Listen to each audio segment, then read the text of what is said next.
Nation of Fit in 10, it is day 48, which means there's 22 days left, which means we're getting closer and closer to the end. Before you know it, this challenge will be over. I'm not quite sure if we'll be able to do a finale in the gym. I don't think we will be able to do that. That would be 30 people in the gym, which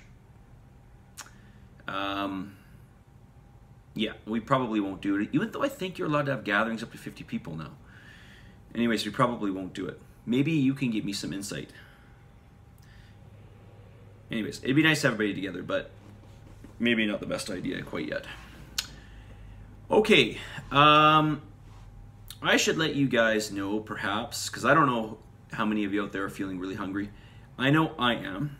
So there are some things that I do to make my food a little more tasty, to add some bulk. So let me share some of them with you. Now, they're not like grandiose ideas, and I admit I am very basic when it comes to my chef skills.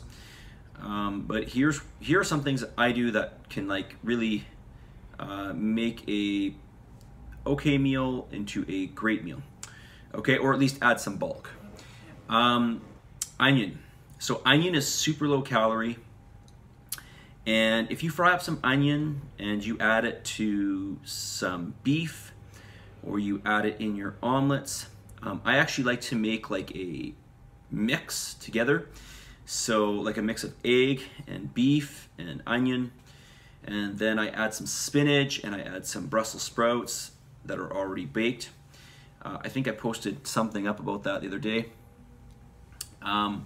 This gives a lot more volume to the the meal, and it gives it more nutrition too.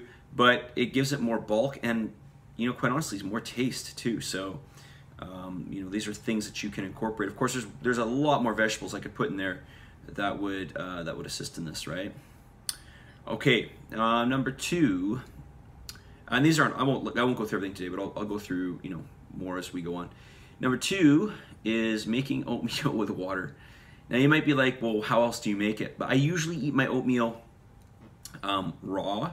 So I'll eat it like cereal. So I'll add like a common thing that I would do is like raw oatmeal, yogurt, protein powder, fruit, maybe a little bit of almond milk, and then I'd mix it up and almost make it into like a pudding or paste, or even more like a cereal.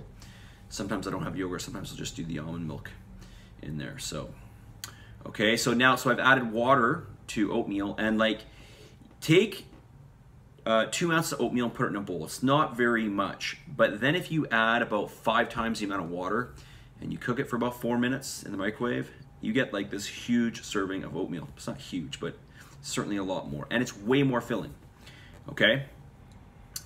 So again, some way to add some a lot more bulk to your meals.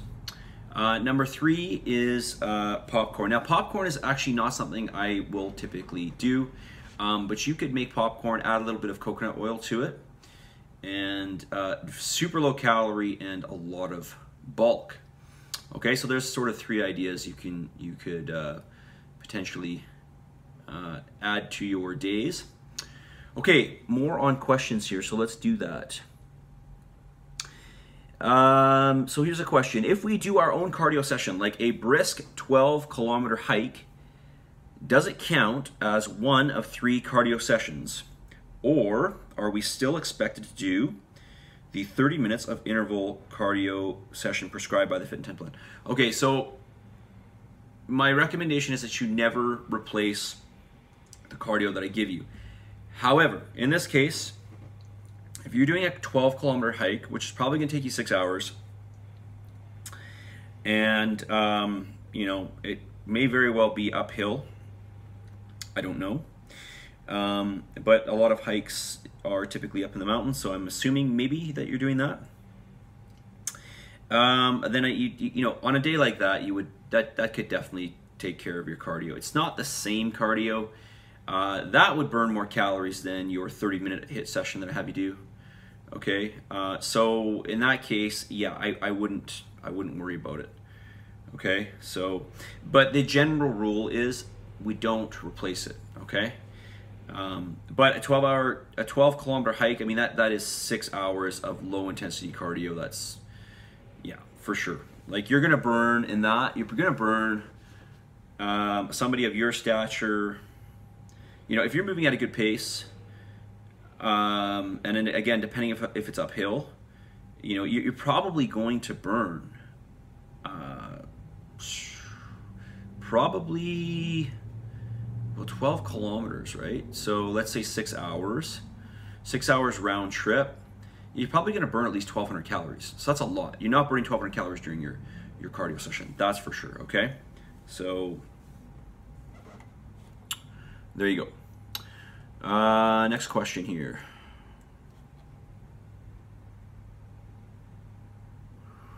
This person just mentions that they're focusing on non-exercise activity. Example, continuing to walk to the grocery store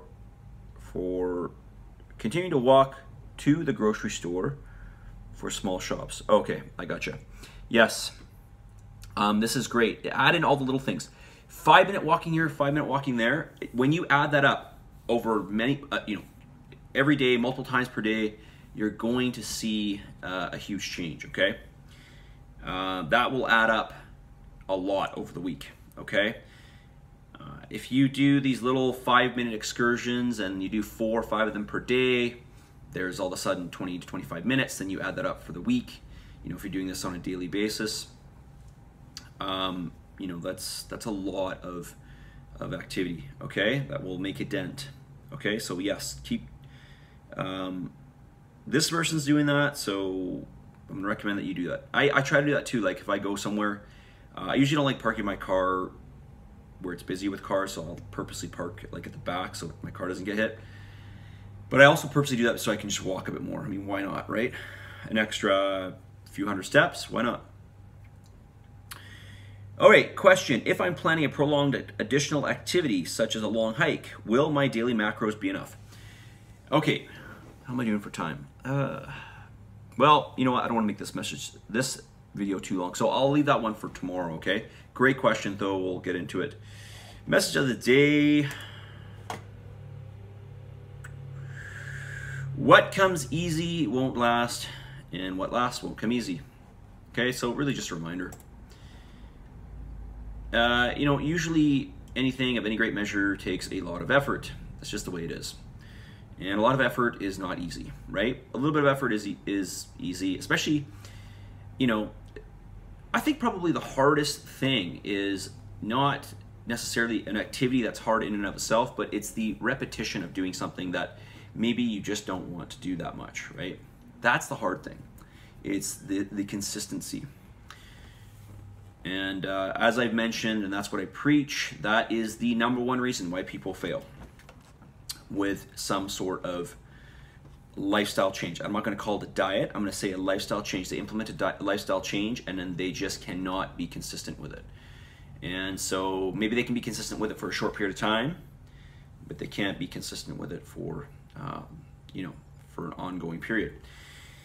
So I want to remind you guys again that you have to expect some challenge. You have to expect things to be somewhat difficult, especially if it's something that you've been challenged with, or something that you're trying to change that's, you know, that you're obviously having a hard time changing, okay? You got to expect that it will not be easy. Consistency is everything. Consistency is everything, which is why, you know, you're going to keep hearing it. It sounds trite, but it needs to be lifestyle based. It needs to be lifestyle based. You need to be exercising regularly. I think you need to be doing resistance training on a regular basis. I think you need to be doing some cardiovascular work on a regular basis. And I think you need to be aware of the food you're eating on a regular basis, which includes getting enough protein, which most people do not, okay? But awareness is the most important thing. Food awareness, okay? That's all I'm gonna say. 9.5 minutes here. Trying to keep these videos under 10 minutes. Positive energy, positive vibes. Believe in yourself. Commit to this challenge, and give some gratitude. I'll talk to you all very soon. Keep submitting and committing. Committing all the way to the very end. Day 70 is coming. I'll talk to you guys all very soon. See ya.